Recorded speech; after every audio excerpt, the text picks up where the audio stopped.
as we've always done, 122 deep, jumping in, seeing what happens. The water's cold regardless, just jump on in it. I love it. The moment's here. We're in the moment. It's warm. Hopefully your moment's a little bit more warm since you've turned this on. That's what we're doing here. And we all have grace for each other because we're not perfect, but we all are hopefully agreeing to it, strive towards what we think is the right thing.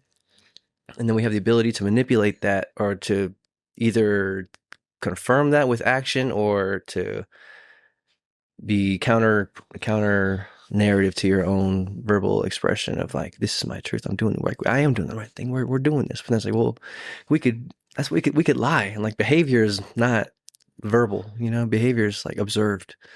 Yeah. We have words we can speak, and that is kind of a action in and of itself, but there's something else going on at a deeper level there. Yeah, I think it's both. Like, some people will tell you, like, love is an action, or like love is something that's acted out. Mm-hmm, like behavior. Like, yeah. For sure. But it's also a feeling. Like, it's both. You know what I'm saying? And emotion. Some people say like actions speak louder than words. That's what I was trying to remember. It's like, it's like they do, for sure. But also, we worked this out one time. It's kind of like the good works aspect of life. Okay. That's what you're doing with your works. What your works is, dog. Yeah. But the works will never get you to heaven. No. Yeah. It's I like putting it like that too. I hadn't thought about it like that. Mm-hmm. But yeah, the works are important. It's like, also Dota described it as there were two different things. It's like, in the beginning there was one primordial mind, and then that mind got split into like thought and action. And then they like kind of fought against each other in this ancient mythology. Mm-hmm. And then like the demon terror blade said you could use them like with each other for evil, to rule and tyranny. And then I guess like the overall thing is like love is both, but for good. And that's actually like more harmony than tyranny is. It's just harder to obtain. Yeah. That's it. That's tight.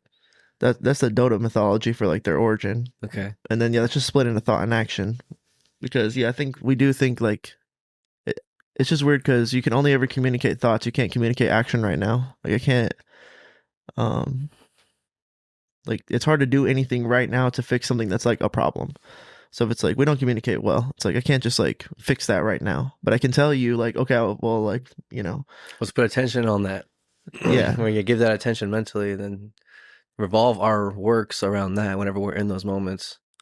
Right. Yeah, 100%. And we can have a conversation about the importance of it, or like in that conversation on some level you could like convince me that like I believe you that you want to work on this, and that also would mean something, But to make anything happen in the right now, it's like the same thing with money. Like, if you need more money in your bank account, you can't just like, it's very hard to be like, okay, like, you need probably systems. Yeah, you need a system. You need a better job, or like a side job, or like a system to handle these weeks that we're given. Right. That's all you can do. A lot of things, or like if you want to work out, it's like you might be able to figure out exactly like, this is my workout, this is what I'll eat, this is everything, but you can't just be like, bloop, I have it now. It's like, you need a system. You're gonna have to act it out. But both are powerful. There'd be no acting out without the thought, is what I'm trying to say. Or like the now, the presence of the now. Yeah, I guess kids are kind of like that. They're just acting, you know what I'm saying? They're not really thinking. They kind of like develop the thought. Or like they're born more in the garden, Just being. The thoughts and actions are kind of combined. I think they are like, I'm hungry. And yeah. They're like, yeah. What do I do when I'm hungry? You know what I'm saying? Yeah, expressing desire. Yeah, need. Creation. Yeah, they're amazing. Kids are trippy, bro. Trippy, dog. Trippy, bro. That's a weird, strange tether we're all tethered to. If you're listening to this, if you're alive at all, you came from something. And also, another thought that came to my mind was that I guess animals kind of like act without thinking, and that's kind of what Jordan Peterson was talking about. One of the things I remember many moon ago about something he talked about that was like kind of an aha moment of him referring to these wolves and how I may have talked about this in podcast previous, but him talking about wolves, how they interact with amongst themselves in the pack. And they have hierarchies and rules, but they don't communicate that at all. They're just acting, It's just something that's going on. Yeah. I think we're more like that whenever we're babies, but then eventually we become like, oh, I pooped myself. I gotta go in this toilet thing. Okay. Yeah. Here we go. Or whatever that's been thousands of years ago. Either way, you're just like, I'm here. I'm hungry. Yeah, I'm wet. I'm cranky. I'm sleepy. I'm happy. Yeah. Demi definitely has thoughts now too, where Yeah, she yeah. thinks something's funny, or she thinks something's really exciting, or she recognizes something, you know, Mm-hmm. and that's so cool. It's so cool. I might stop being like amazed at like parenthood at some point in my life. I mean, some people might be like, "This guy's lame." That's how I feel when I'm just like, dude, kids, change your life, bro. Like, it's Oh, like dog, that's it. Yeah, that's a real thing. it's just like a mushroom trip in the sense where it's just like people. I've heard people now that I know what they're talking about. I've heard a bunch of different movies where they try to describe it, or they say something about like the love for their kids. You know what I'm saying? Mm-hmm, And mm-hmm. I'm like, I know what they're trying to describe. It's this like, and that thing is awesome. And it's just that like that it changes you, or you're not the same person that you were before, or your whole life becomes about them, or it's like a mushroom trip that never ends, or like Okay, some bangers.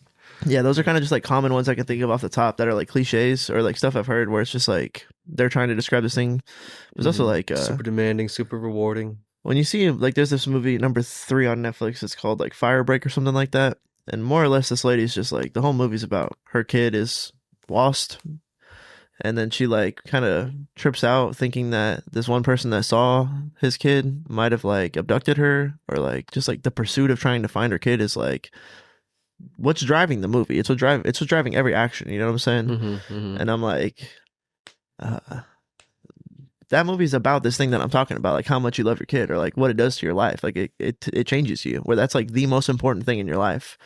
Where you're like, yeah, you'll run into a fire, or you know, like want to beat somebody half to death if you think they kidnapped your kid. You know what I'm saying? Mm-hmm, mm-hmm.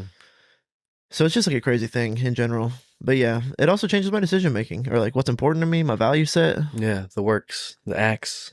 Yeah, like time and like you want to be in their life. It's like amazing.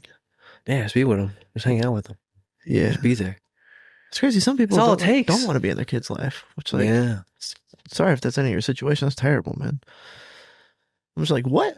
Like I get it. Crazy. Yeah. Your identity has to die. Like that you Mm-hmm, that's still mm-hmm. alive that you ran away with is like that thing would have had to die. That's what it did instead. You'd be like a new you, you know? Well, one more time Um, with your parents. because it's like when you have a kid, Uh-huh. like the part of you, like the person you were before you had Oh, the okay. kid, Yeah, like has yeah. to die. Mm-hmm. On some level, it's like hard to like not lose who you were when you're a dad, but also it's like you're a new thing now, so you can like remember who you are and were and like reintegrate that. But it's like hard to not have like a midlife crisis or something like that. I feel like because it's just like, oh shit, like I'm about to, I can't like do the thing anymore. I can't like I'm gonna be like a dad. Like I can't. I'm not gonna be able to be me. And it's like, oh, you're kind of right. But it's cool because like Mm-hmm. you can be this new thing, Mm-hmm. and it's better. It's just like a lot to. It feels like a death, or at least it did for me. Yeah, yeah. I think other people go through that, or they don't, and then they're just like, nah, I don't want to be a dad. It's like, Mm-hmm. yeah, fuck yourself, because this is a mushroom trip that never ends. You could be tripping with me right now, bro. It's crazy. It's trippy, yeah, dude. I think it's definitely, yeah, just a gift, a gift from God. Yeah, that's it. That's it. Because yeah, it's That's what I boil it life-changing. down to as well on Yeah. my own thinking. Mm-hmm. God is just like, and this is part of, like, I did this for you. Yeah, the capacity of love that you can have for a thing is just shattered at that point. It's like, oh, this thing, I love this thing. I thought I knew what love was, but I love this thing. This is awesome. Yeah. This thing is awesome. Yeah, it's just inside of you. Like, it's Oh, happening to baby, you. It's me. Yeah, that's what I'm saying. I think it's like a subconscious level, the fact that it's like your DNA, Mm-hmm, or like mm-hmm. you're literally like, for some reason I care about this thing more than I care about this thing. I created a thing. Yeah. Yeah, And that thing is super important. yeah. And then they do stuff like, you know, Like, yeah, the potential is super high. yeah, that's going on. Made in the image of God, you know? Yeah, there's something in our DNA that likes to continue evolution. Like I'm fulfilled by that. You know what I'm saying? And I think it's like it's in there. I'm not like I get that's what I'm saying. I'm finding fulfillment that like exists already in myself, you know? Mm-hmm. I'm not like just someone who likes to have kids, like who just I didn't grow up taking care of a bunch of people, you know what I'm saying? They're not like that. But I wouldn't have thought I would enjoy it so much personally. Mm-hmm. But instead, I'm like, this is lit. Like, this is so cool. It's so like I'm get the chemicals that happen in my brain when I'm engaging with my daughter and like watching her grow up. Those chemicals are literally more powerful than anything I've ever had before. So I'm like crazy high on life, or like I'm feeling love, but it's like, yo, I'm like. I think that's kind of part of the other thing that people are trying to describe in these movies is like your serotonin, oxytocin, the shit going on in your brain is like I think different when you see like this your fulfillment of evolution and raising this kid that reminds you of you and has unlimited potential, and then she's like growing up and doing stuff and you're like proud and stuff, and Mm-hmm.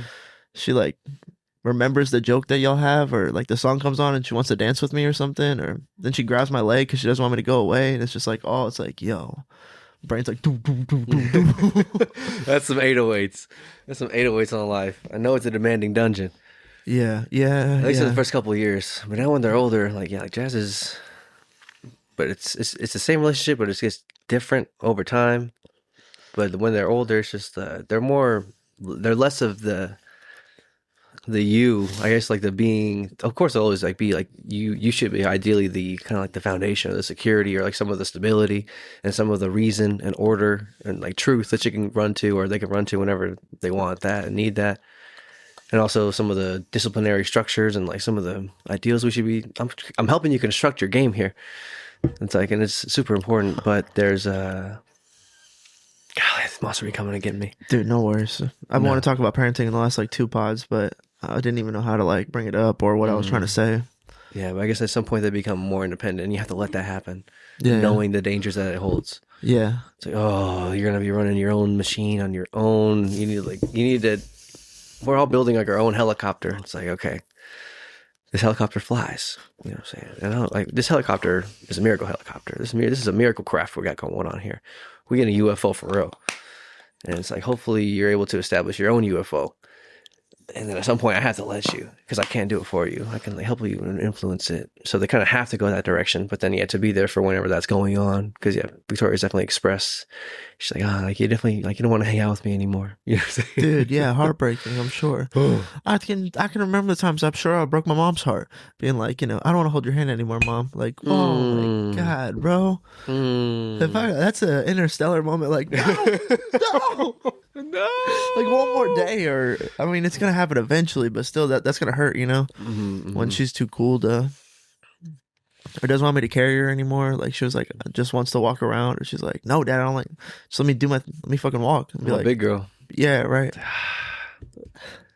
No. Not yet, at least. At some point you have to. Ideally. Yeah, but definitely just like, Lifelong journey for sure. But at some point you're like, all right, you gotta like fly your own craft.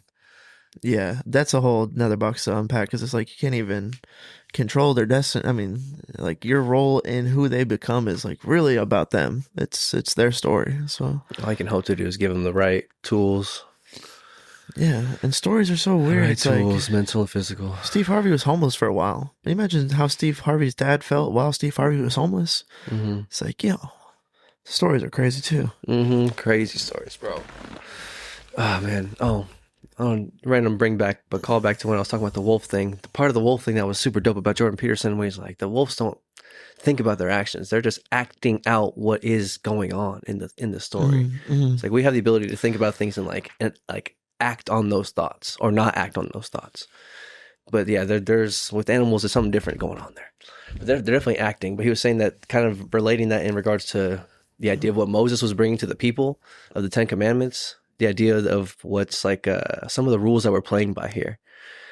It's like, oh, like if one of the wolves was able to have like a revelatory moment of, oh, we organize ourselves in hierarchy, and hierarchy is based on these statistics and these things that we all deem valuable and worthy of pack orientation and pack alignment.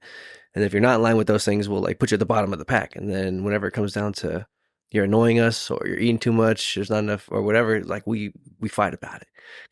Or we don't, and you die. But either way, we rocking out here. This is what's happening. And then whenever we're fighting, and then if we both get to the point to where we're not capable of like, if the cost of winning is too high for one of us to win, and we would be badly wounded if we won anyway, like to the point to where it's like, oh, I'm not even contributing anymore to the pack or whatever. I'm down and out.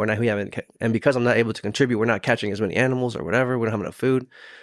just a negative, negative, negative. And he's like, yeah, there's a hierarchy that's playing out with the wolves, and they all agree upon it. If they're fighting, and it's like, oh, it's too much. We're gonna. No, I'm gonna not kill you, and you're gonna surrender. And here's what that looks like. And here's what it looks like to have grace for you, or like accept you, and be like, nah, we're good. Like I'm not gonna kill you. We might need you, but like hierarchy dispute. You know what I'm saying? And there's a wolf is like, this is what's going on, everyone. And they're like, oh, that's it. Yeah. So like that's kind of what he was linking that to Moses coming down with the Ten Commandments and telling people that. He's like, you can't be sleeping with each other's wives, y'all. Like, what's going on here? You can't just be doing like this is what's causing us like all this negative whatever's like this feeling of not being at a high vibration or whatever we're likening it to at the beginning of the podcast where we're talking about different like vibrational levels and like 60 to 80 decibels to 100, 120, 160.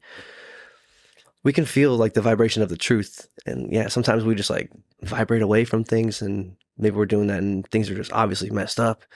So he's like, these are the rules in which we're playing by that help us organize and create a pact that runs properly. And we run it through the universe on this thing called Earth and we rock it. Yeah. Yeah, dude. That was fire. That was fire. You got that from a Jordan Peterson episode or lecture series? Yeah. Nice, dude. It is crazy that we have the capacity to have revelatory moments where we can actually say like, hey, this is like, stop lying to each other. Because then if we operate in honesty, then we'll be able to like be a more, what is the wolves going to say? It's like, if the wolves could appreciate their hierarchy and they'd be, well, first of all, they could like evolve into like, you know, super mega wolves. They dominate. The LeBron James, Dwayne Wade, Chris Bosh of Wolves. SEAL Team 6 coming in Black Hawk Down, just super organized, rocking people. Yeah, they'd start having like a higher calling. They'd be like, "We need to save this forest," or I don't know what they'd do. But defend the forest, the wolf force. But yeah, maybe they'd handle overpopulation. Anyways, with humans though, it's like Moses gave us that, and like we're still trying. You know what I'm saying? Like I think our capacity to access the education that allows us to understand our own hierarchy. First, it's like you don't even know it's like hierarchy. You're like a baby is like what starts, and then it's like, do people? You hear about hierarchy? I know what the term hierarchy means. And then it's like, then you eventually one day you learn that society is for the most part a competence-based dominance hierarchy system, or it's some kind of hierarchy system that might be hijacked for tyranny. It's like if you're going to find like the most meritocracy, the most fair, those exist in places. Usually it's based on competence. But then along the way, they can be manipulated into whatever function they're supposed to be that aligns people and how they're supposed to be aligned. But we also have rules that are like governed and designed within those. And you can learn how to climb a hierarchy to have a more successful position if you were so inclined to climb hierarchy. I guess for wolves, it's like you don't want to be the last in the hierarchy because you might get killed off. It's not good for you down there.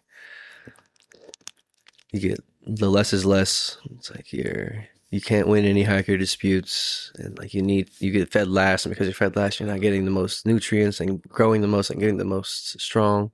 Absolutely. So it's like, what if you are on the top of the hierarchy and you are getting that? It's like, oh, that's nice. I'm getting the food. But then same thing. He likens that also to like the chimp or the orangutan, I think it's the chimps. Okay. I'm talking about a doctor lady studying chimps and like their hierarchy and how they handle things, and then the monkeys that had, or the chimps I think had the longest reigns and the most successful reigns and the most peaceful reigns of time of controlling the ape like hierarchy. The top, the 1.1, they had the best experience whenever they were most generous and most patient with like they showed a lot of love and compassion to like the females and the kids. Yeah, I think I remember hearing that lecture series too. It's like you can become a problem because one really powerful chimp could be killed by like three semi-powerful chimps. Kind of powerful chimps. Yeah, so you have to like have more grace or like be liked enough to we all agree that this is all right. Yeah, you can't dominate through brute force because you don't have complete and total control. They'll just rip you apart. So there's some kind of like getting along with people that the chimps have to do that like makes them evolve differently because of that, I think too. Hierarchies, dude. But it's real. And we're talking about access to information that helps you understand the hierarchy that we're in. Yeah. Just to wrap a bow on parenting. Yeah. Wait, a bow on parenting was just like, like I just feel like for all the bros, it's like not that bad. It's like it seems so scary. It's like your world is ending and your ego is dying for sure. But it's also like it's so cool afterwards. It's like better.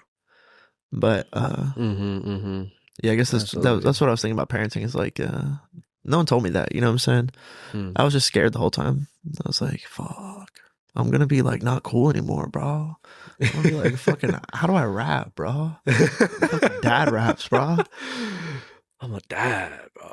I don't know. It's just like such a heavy thing. I'm like, Drake's a dad, and then you start like thinking about it. It's a whole thing. I feel like you go through it on your own. However, you're gonna go through it. But it's just so lit afterwards. It's like, yeah, I do sing like fucking though, and like be hitting those notes more than I'm rapping other stuff for sure. It's like so worth it though. It's crazy. Absolutely. It's some of the most rewarding things. Boiled in it the down. world. It's worth it. Yep. That's it. We're gonna come down. It's gonna be one of our core axioms for the entirety of this podcast, for the entirety of our life. Yeah. Any information we've ever learned, it's like, oh, that's it. That's the one. Yeah. When doing things that are worth it, and just the fact that you call it worth it, it implies that it is like you agree, like you know what I'm saying, like that's like a worthy. Yeah. It's worthy. It was worth it. Yeah, it's cool. That's also how I got to the boiled down thought Amazing of like this is a gift from God. Like you didn't have to give us this. You know what I'm saying? Yeah, right. And you have to make it so meaningful. You didn't have to make it feel so much like this. Like this is crazy. Yeah, dude. The barometer is if you're crying, bro. If you're crying because you're overwhelmed in a positive manner, like positive emotion or manner, that's a gift from God. You know? Yeah, that's good for sure. Yeah, he didn't have to. He didn't have to do it. He didn't have to be so good to me, but he is. It's awesome. And that's also it made me think like, but God is good, like all the time. Like it's a cliche, you know. But it's cool to know that, or like the thought is like, no, like it's like this thing that made all of this stuff. It's like he's good. He's in your favor. It's worth being reminded of that because it's an overwhelming thing. It gets overwhelming. It just simply is. It is too much. Yeah, it is. But he knows that. I guess we chose it. I don't know. It's hard to. It doesn't really matter because we're here. But I think we may have chosen it or whatever. But we got separated. If so facto, we separado. I think the thing that we're trying to communicate is like El Dorado. I don't have any more. The thing we're trying to communicate is like, I think our ego develops this question like, would I have chosen this if I could have chosen this? It's like very like me centered, and I've thought this. Everyone thinks this. I'm not saying like it's a very me centered thought of like, if I was in control, would I have put myself in this situation? Maybe I am in control. I probably did put myself in this situation. That makes me make sense to myself. But I think like the thing you're trying to communicate is like, it is so worth doing that you would have also made that decision. You would have chosen it for sure. It's like God's just so ahead of that. You know what I'm saying? He's like, absolutely, you would. Like, maybe we did sign up for this. Yeah, the feeling's the same. You know, like you definitely would have signed up for this if it were an option. Of course, you would have done this. I'm God. Like I hooked it up, bro. Yeah, because I don't know. I don't think I've lived this life 1,000 times, but I think the feeling's the same. Like the idea, the thing you're communicating is true. It's just like that tangibly reality. Do I really think that's what I did? No, but it's indifference to how I feel. It feels like you've done this day at that 10,000 times. You've woken up and put it down 10,000 times. You know what I'm saying? And then I think this life, the way actualization works, is like it feels like you've been here before. That's you becoming actualized with the thing that you deep down want to be. It's like reality's matching my expectation, which makes it feel like maybe I've done this so many times before. It feels so perfectly laced in that it was always this, and every timeline it's this. That's what I think you're trying. That's what that bar means to me when I hear it from you. Yeah. Either way, it's past lives or not. Just I guess definitely we're in the same day 10,000 times or whatever. You're like, yeah, it's like there is even within this portion, I think, of our existence, we have the story of our first birth within the second birth. Like that's like a different life, you know what I'm saying? Also, it's like in how you can change, how drastically things can change in life, you know, for stories and people over time. Yeah, that's very true. Depending on what you're doing, what your thoughts and actions are, your works and your beliefs. Yeah, that's super true. And then you can, I guess there's multiple lives you live in that aspect too. But yeah, I guess I guess as far as like not past lives exactly, but the potentiality of like infinity, you know.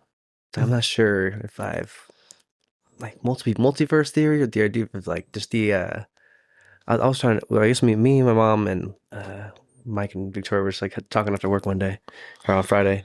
They came down to say what's up, and then just talking about the idea of Hold on, I had him. About the multiverse theory and infinity. Yeah, like God having, we have free will, but God can account for all the free will that we possibly could exhibit at one moment. Yeah, You know what I'm saying? that's it. So it's all accounted for anyway. There's nothing you could do that would surprise him. I'd That's be it. like, whoa, what is this? It's like, Yeah. no, it's every potential next step from wherever you are in this current second to the next second. He has infinity ready for you. And he knows, and he's trying to maybe push you and nudge you in the right direction, but you got to also help and wrestle with that. Yo, you like messed with my brain. Yeah, titillated. You took me to infinity. Yeah, God's on like a different plane of like, Mhm. he's the one that like made the system that operates within infinity and now. And when they Yeah. say he's omnipresent, it's like he's in the now with you with like all of the infinity in front of you, but also like so beyond all of the infinity that's already ready for you. Mhm. That's what it's like. Do you have free will? It's like your concept of free will isn't even like what's going on in the system. So like, but technically, like no, I guess because like it's not like something random's gonna occur if you exercise free will. Like it is like I have a preordained destination for all things everywhere all time. Mhm. So it's like no, but like to you, it's like it might as well be true. Like it is true the Mhm. way that you feel in here, and it is a very subjective right here thing we're dealing with. You're in first person shooter mode, so you're Mhm. not gonna be able to like stay in infinity or like beyond infinity, I guess. Yeah, we experience infinity a week at a time. You know, I think it's as much as we get. But there is, it's out there. It's all out there. Anything beyond what you can even think of, like in the next moment. Like yeah, but so I guess the idea of multiverse theory, I was kind of connecting that with the idea of the free will. Do we have it? Is it already? It is preordained, but it's not. It's ready for you, but you have to ordain it. Like you have to do it. Mm. And there is a reality that you can, the optimum timeline, That's a right? that's like a The proposal. plan that God has for you. Yeah, I'm saying God is good. It's a good plan. Yeah, We should follow it. I also think he was the kind of God that would be like, let me give them like a best route, like a beneficial, good best route. It's like, Mhm. how would he get there? Act Christ-like. It's like that's Mhm. kind of like the whole Mhm. thing. You know what I'm saying? I want this route to be the most scenic. Yeah, know? yeah. That's God is good. Like I bet it is dope. Or like sometimes I'm on it. I'm like, this is so cool. We're just This on, day is crazy. We're on the AC/DC would put it. Highway to hell. Yeah, We're we do. not in Devil's Playground. We're gonna die. So how should we act to combat that? What's the best bet? Mm. It's like you should try to make the best life you possibly can. All right, well, how do I do that? It's like give that to God because you don't quite know exactly what it would be, but you need to try your best to try to figure out what that might be, and then act in that direction, and then be open to the interpretation of God telling you that you're wrong. Right. Yeah, It's like I don't care how I get there. because then I guess I'm just trying to get there. a logical question is like, is the routes already laid out for you that you're gonna like to have the capacity to choose from? Like, You make choices. We make choices, but I think there's always the choice to always go in that direction, and you can't get there in a day. You need to build Yeah. systems and build weeks on top of weeks on top of weeks. it's like, where's the optimum timeline exist in all that too is a question. So it's like all the routes could be laid out for you for your possible selections, and then the optimum timeline is in one of those routes, and it's like, how do you discern that? Because you don't want to not be on the best route.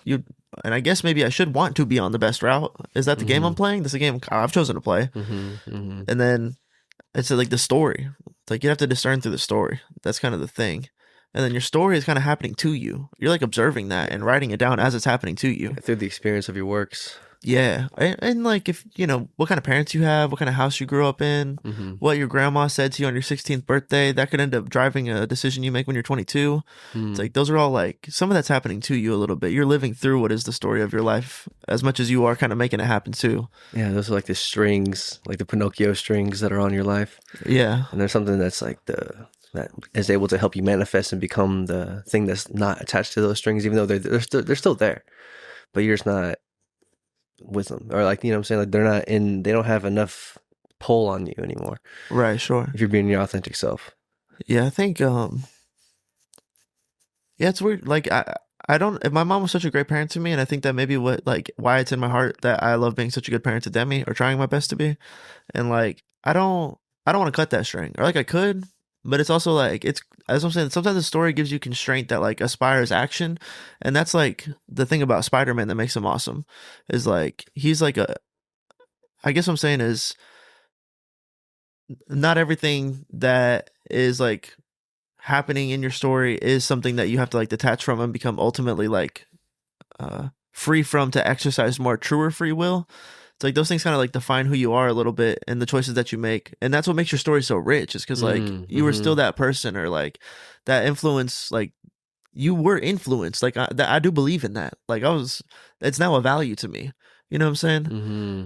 And then that gives you like I think like a more rich story as you even continue forward, as if like you were the same person without any kind of like we talked about on the last podcast, like inconsistency with like the person who was through all the stories, and that would be sick. But then sometimes it's like, yeah, my dad was like an alcoholic, and that one there's a Pinocchio string on me that I don't want to have, and like all the behavior you saw and all of the like natural DNA you have for it. It's like you got to cut that and not be that person if you don't want to be, you know. But then alcohol is going to mean a different thing to you because of that later down the line too. That will, like impact your story.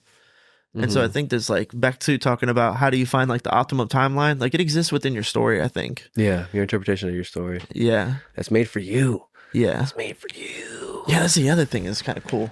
Yo, yeah. God's a writing. The Plan. The Plan's a good movie. It's a good book, whatever. It's a good piece of art. Yeah, God writing. Writing. Yeah, it's so cool, man. It's so cool. It's a lot for sure. It's a lot to take in and always be in it all the time. And you can get out of it. You can chill. Much. You know what I'm saying? We take breaks. We watch movies and stuff. Yeah, dude. Well, we're like, this is partially what we come here to do. So hopefully, whenever you're in here, we're able to give you some of this dosage. But then we got to go back to life too. Yeah. And so do you when this podcast is over. You just made me realize we're in it now. Oh, fuck. Oh, you brought me back. You brought me back to the physical. We're getting down to the ethereal, the astral. Yeah, which is more true? Depends on what we're talking about. What are we talking about here? Yeah. We have the distinction. Our ego is the thing that is in the thought. Like the wolf doesn't have an ego the same way. I guess whenever I think about the word ego to a degree, we were talking about that a couple episodes ago. It's good to refine that definition. It doesn't have it. It doesn't have one. Okay. You know? Okay, yeah, because he's not The thinking thing that's, like... yeah, the thing that is like us, that's like in control of the thought action of the experience of the hierarchy results. Right. You know what I'm saying? The wolf is just wolfing and experiencing the hierarchy results. Yeah, they're not talking about trying to manipulate the hierarchy so they could receive more benefit from the hierarchy, the truth of it, than is true. It's like, did we just be talking? They just be expressing these thoughts, but then they don't have the idea to like manipulate the system and go against the laws of nature and like the 10 commandments that we have, or it's like the idea of rules that really do keep this pack operating properly. And if everyone will agree to it, it's like, this is a good thing. This is good. Yeah. A properly functioning hierarchy is a good thing. Right. Okay. That's a good argument to be made. Yeah. I think we'd agree with The that. wolves don't have like wars or like cartels. Yeah, that's like how Or do you define drugs. good? Yeah. No cartels. Or guns. Yeah. I think we define that as good. I mean, they have weapons. They are weapons. But no, what you're saying is absolutely true. They're just wolves. Yeah, like let's say if we were humans in even just like would a workplace be a better workplace if the hierarchy was what? Better? How do you define better? That's the thing. How do you define good? Functioning properly. Okay, that's good. Everyone is divvied out into the role within the hierarchy. I guess breaking it down into as many, and it's all one. It's one that rises above all of them, and there's so many down here. You know. Yeah, it's a pyramid. Yeah. Jordan Peterson talking about that dream he had. I think he saw like a whole bunch of pyramids across, and then one pyramid that was like above all of it with the top of it, like the where they all overlapped to a degree. Oh, really? And it's like competence. Like that's the thing that's common across all the hierarchies that are in there. Yeah. You know, or I guess truth and doing the thing, whatever, with handling the moment. No, competence is it. I agree with him. It is a lot to say though. Like you have to make that argument in workplaces sometimes, or like even just thought places. It's like someone said merit, and I was like, yeah. Well, how do you define merit? You know what I'm saying? It's like if it's a subjective definition of merit, then it can be hijacked by tyranny. If it's an objective definition of merit, that's more like competence than it is merit. You know what I'm saying? Yeah, the ability to handle the moment, dog. Yeah, it's like look around the corner. Merit's like they're on time and they're helpful and they like very rarely don't do their job well. They do their job well. How do you define that? Let's go. Okay, we'd have to come up with measurables. It's like it's gonna come down to competence. Unless it's like vibes. Vibes is different than competence, you know? For sure. People can manipulate vibes. Right. You can say, I know he's not quite as good at the job, but he's just such a vibe. He's a bro. He's gonna get that extra shift, bro. we like having bro around, bro. It's just like, fuck, bro. I gotta be more of a bro. And the opposite is true. Or like there was a like trying to hire somebody on, and it's like you're hearing from another employer. They're like, hey man, she was over here or he was over here. It didn't work out too well. Just wanted to give you a heads up. You're like, oh, bro, I thought I could rely on this guy, dude. Right. He had a vibe. Dude, he was vibing. It's like, okay, well, it's not worth it. It's not worth it to bring him on then. See, that's more, is that higher functioning? Right? Yes. Yeah. Yes. See, that's Maybe another thing I've been thinking about. What's the functioning? What defines the function? We making money? Dude, is it just dirty money? At some Are point, we cooking the books in life? Are we all cooking the books? yes, a ton of people are. Yes. Oh my God, like almost all of them. It's well done. Yeah. Yeah. But no, yeah, that's what, there was a moment I realized where it's like, you can define the question and open the, like, what defines the question, and then you can do it forever. Then further define the question, then further undefine what defines the question. It could never stop. But at some point, someone's gonna have to say, yes.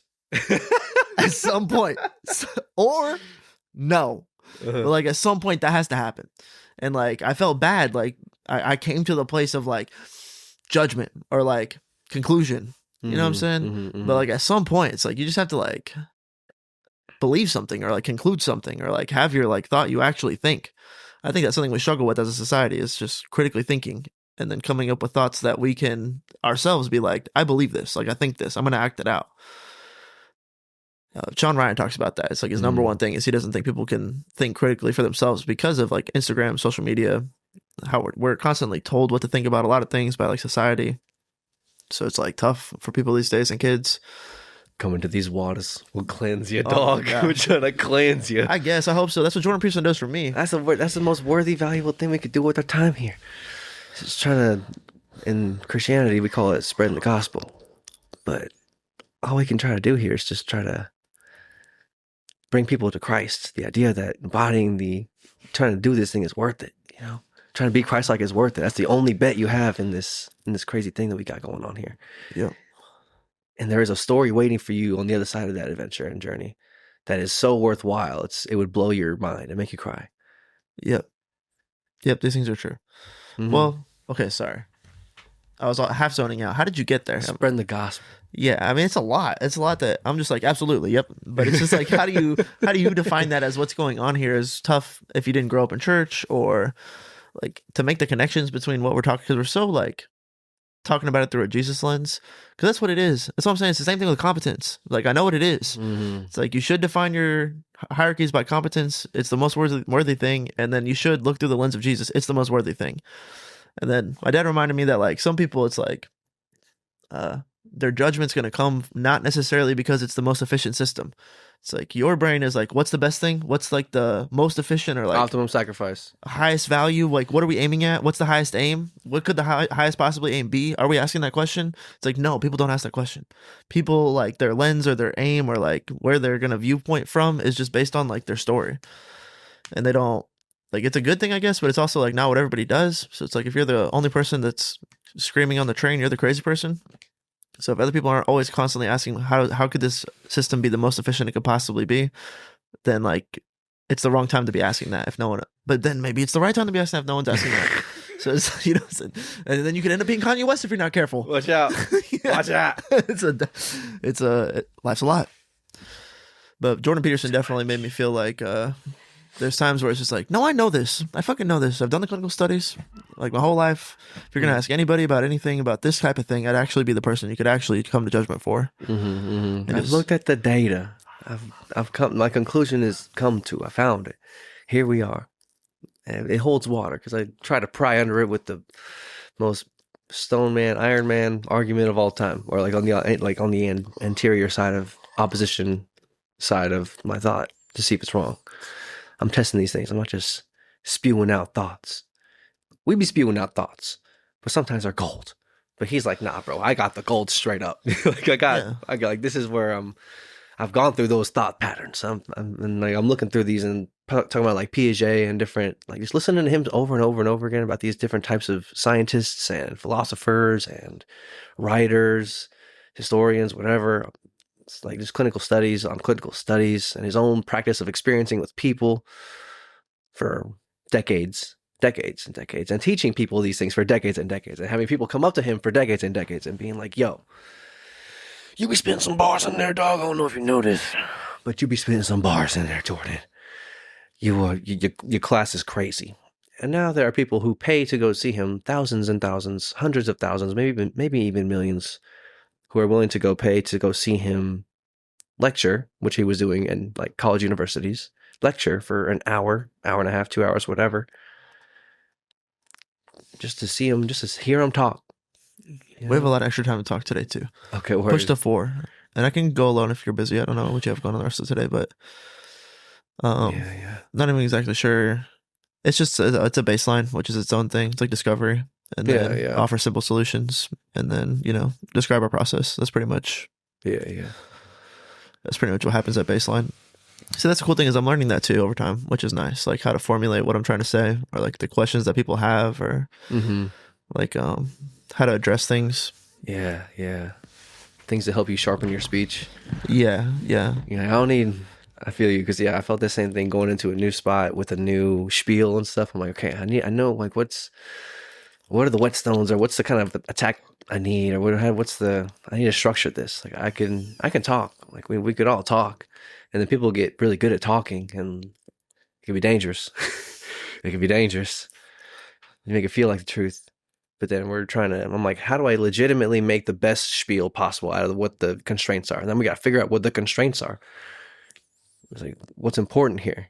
And I was okay. So now that all these parameters are put around my intentions, I can like execute speech based on this. I have enough to make like a small little sword. But then over time, we're just like, that sword's getting sharper and sharper and sharper, and we're just getting nasty. And I guess ideally, that's like some people have that gift of articulation, and some people don't. Shit. I think it can be developed though. What's up? You gooch? Yeah, no, we're good. It's just we almost dramatically changed the plan, but I don't know if I can do that. But I'm gonna deal with it later since we're not on the clock. He was like, "Do you want to meet at 6:30 and have dinner?" And I was like, "Oh shit, that's like a lot different than going over things on coffee, but it also might be more productive." So I don't know. Deal with it later. We got time. In the back burner. Everything cooking in this kitchen, but sharpening your speech with the whetstones. That's good. That's good because you do have to come up with like. What's true here? Yeah, an attack. Like I don't know if it's the broadsword, or I don't know if it's the dagger I gotta take, or it's better to have a ranged weapon for this. Because in the sense where it's like I need to effectively communicate. And the other thing that's going on with speech in general is like being a good communicator is also, it's like you can be so good with your words that people can't discern whether or not you're being authentic or not. But then in another sense, it's like what you're doing is hypnotizing people. So it's like my friend Blake is really good at hypnotizing people, but when I watch his hypnotic tricks, I'm just like, they're goofy when you're just watching it like from the perspective of not being actually engaged in the speech. Yeah. He's like doing a lot of hand motions and then like really upscaling his voice a lot. That's just like, it's funny because he's my friend and he's like, "Hey, what's up, bro? What's up, bro? Hey, what's up, dog? Good to see you, man."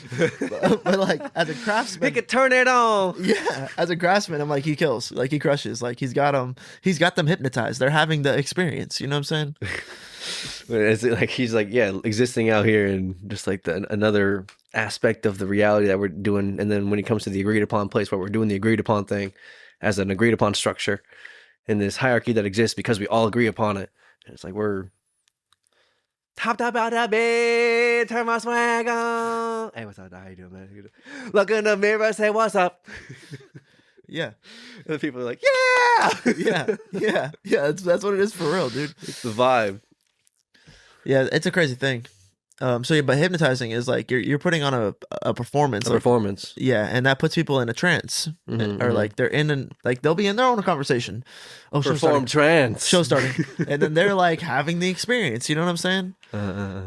It's a thing. This is happening for sure. Whether or not you want to believe me or not, this is happening on some level. You can use different words to describe it, but this is happening. Yeah, you're being enthused, or you're being inspired, or you're being captivated. Sure. Yeah. You're giving your attention to something that's presenting. And that is like at its highest levels becomes a trance-like thing. You lose yourself. You're watching a movie. You're like, forget you're watching a movie. You allow the thing to take over your thought space instead of you being the main seat in your thought space. Yeah. As far as you being the things that you need to continue going on in this life. You're like, yeah, if you're really engaged in the movie, you're not thinking about other things, other like stressors or work tomorrow or work next week or like your birthday in a couple months or like, you know, like none of that's coming to the forefront. It's like, ideally, you should be locked in this movie. Yep. If it's like truly captivating you. If it's art. Yeah. That would be the most ideal place to be. It's hard, people, you know, life can be a lot. Sometimes like your home life's not good. If you're getting abused by your parents, you don't want to like log into that. But like hopefully you would be locking into your life. You lock in on Christ. Yeah. You lock in on Christ. Yeah, that's the highest order answer for sure. Is that a palatable pill for everybody? Not necessarily, but it is the truth. It is the answer if you wanted the answer. But then yeah, some people just like dissociate or develop not always straight up dissociation, but like maybe you become someone who can like blur things out or not think about them right now, have extreme cognitive dissonance is what I'm looking for. But that's like not good. You have to like unpack that later because it's like harmful usually when you do that. So then yeah, it's like, are people optimizing their life at every moment? It's like, fuck no, unfortunately not. But that's like the way, that's sin, that's the devil, that's like bad things, you know what I'm saying? Not good. Not good. Away from Not God. ideal. Not ideal. Could God described to be as the optimum timeline? Like perhaps, like your relationship with God is the optimum timeline. And even if things are going super well, you're still gonna lock in on Christ. It'll take you in the other direction. You're like, yeah, we out here balling. I got it popping. I'm doing the thing. Things are going real good. And we want to say, how have things been, man? I can do it. I'm doing it. It's like, no, it's just still Christ. Always Christ. It's not you. I hope, yeah, I guess, yeah, we're pitching the idea that developing the relationship with God will give you that, like, mentally, and then also acts physically as well. It's like Job gets blessed up. It happens. That's the end of the story. That's what happens. Right. He gets blessed up. Yeah. It's like a literal story and a metaphysical story. And then even if you don't get blessed up, you go to heaven. You're good. Yeah. You know? Yeah, heaven's much more real than earth is. What that means, like, I don't know. It's almost like the story of Job is real and it's metaphysically true. And which one of those is more true? I'm not so sure. You know? Same thing with heaven. I'm like, real place or idea? It's like, it doesn't even matter. They're going to be the same. It's the same thing as like, is this a simulation? It's like, it doesn't matter. It is and it isn't. It might as well be for all intents and purposes. It's like the idea of heaven for all intents and purposes is more real than going to a place that I could conceive as heaven. It's like, that's a lot. That's a lot. That's what this book's trying to tell us, you know? I think it's like outside. It's outside, and it's still outside. Outside of your perception of what comprehension. Could be. Yeah. I feel you, dude. Your ways are not our ways, dog. That's why I'll be trying to. That's when I use the word transformation lately. Is like I'm talking about like transformation happens where you exit your perception of what could be possible for yourself. It's like you can't imagine it. You'll be transformed, and then hopefully that's for the better. And when it is for the better, it's like I think you get a little piece of heaven on earth, or that's like constantly. Like as much as it's referencing a thing that's happening when you're dying, it's like also like it happens in life all the time. Like you could be living out hell based on your actions, like in your own mind or in your existence or in your relationships, by making the wrong choices and the wrong sacrifices and being, you know, evil on some level, greedy, lying, manipulative.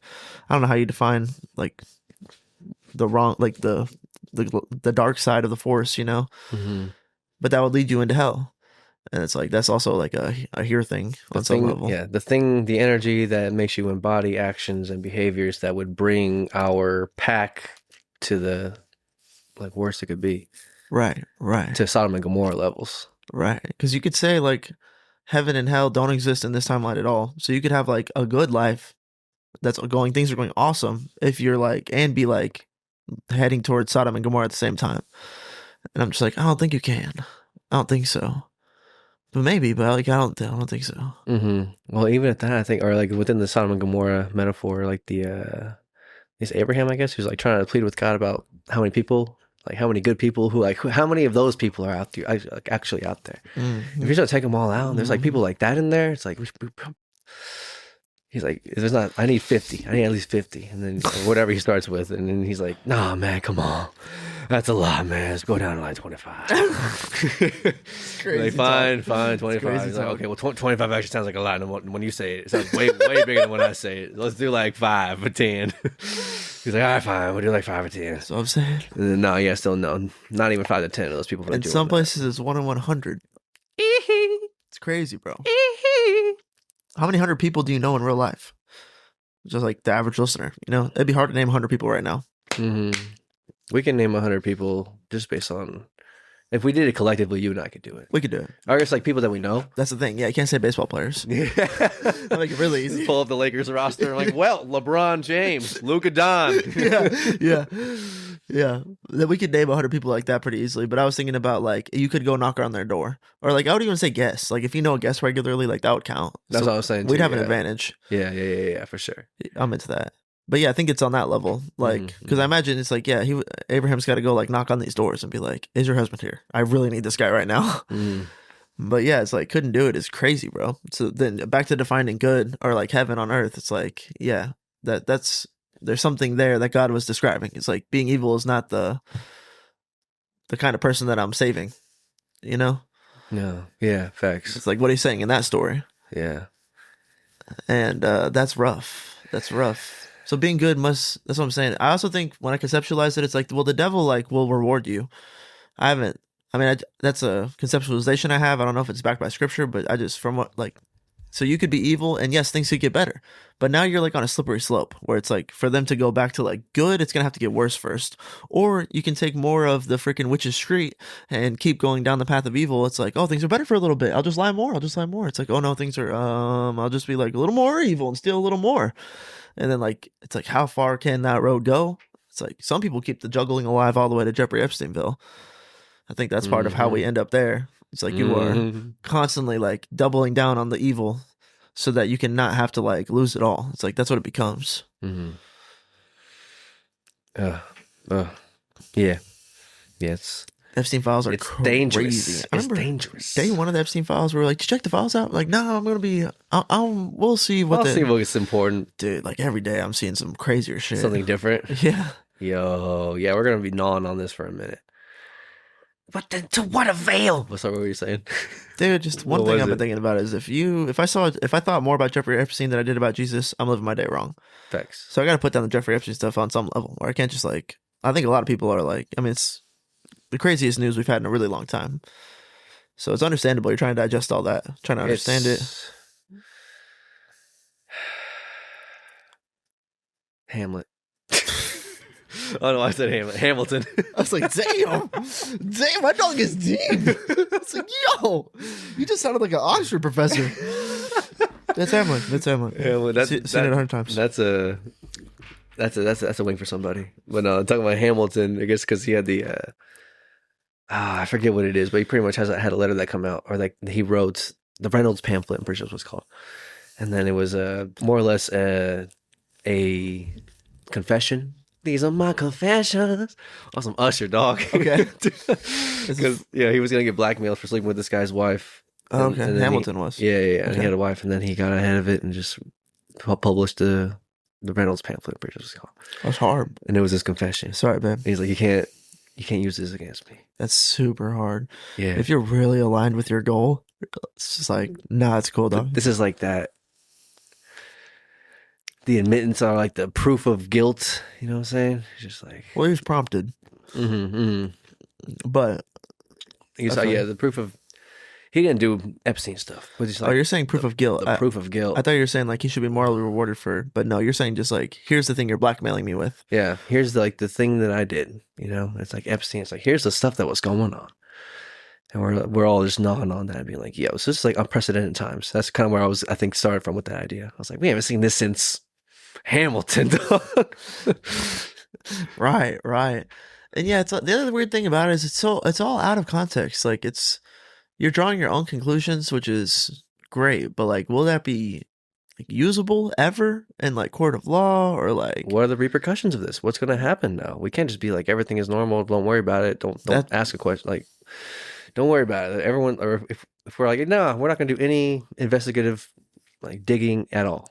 Like we're just gonna let it slide, let it fly. What could we do? But there's an implication that like, no, there's something has to happen, right? Everyone's like, right, something has to happen. There's got to be more, I guess, what interviews and interrogations or whatever, more questioning, more people brought in, testimonies, whatever. I don't know, bro. I don't know. A deeper dig, a little deeper dive, man. One thing everybody's mad about is they've got like a lot of the people are redacted, like the emails to and from, or like the names of like the people that we would be like upset with. Those names are redacted. So people are like, only the abused names are supposed to be redacted, but they're redacting like a lot of names. But there's other times where they just like figure it out. You know what I'm saying? They're like, this is this guy right here. It's like, fuck, dude. Or they'd also figured out that like the guy that owns Hermes told Jeffrey Epstein to like piss off because he didn't want to be involved with him because he knows he's on some sick shit. Weird guy stuff. And then at one point, like 4 years later, Epstein donated like 1.5 million to a charity that the guy who ran Hermes was like running, and then he refunded the money and then like donated 1.5 million of his own money to be like, look, we're not taking that money, but like don't feel like we lost it, I'll pay for it. But like, no, we're not. I'm not taking money from that guy. And I was just like, people were like, yo, that's hard. That's hard. That guy's real. That's what's up. Yeah. I mean, he might have been in a position to do that, but still, it's like the sentiment. It's like, that's what's up. That's people. There were people maybe doing. People knew about this shit, which is crazy. Operating in a system in which you know about it, and you can't necessarily just like go to CNN, I guess, about it, because who knows what the reach is on all this shit.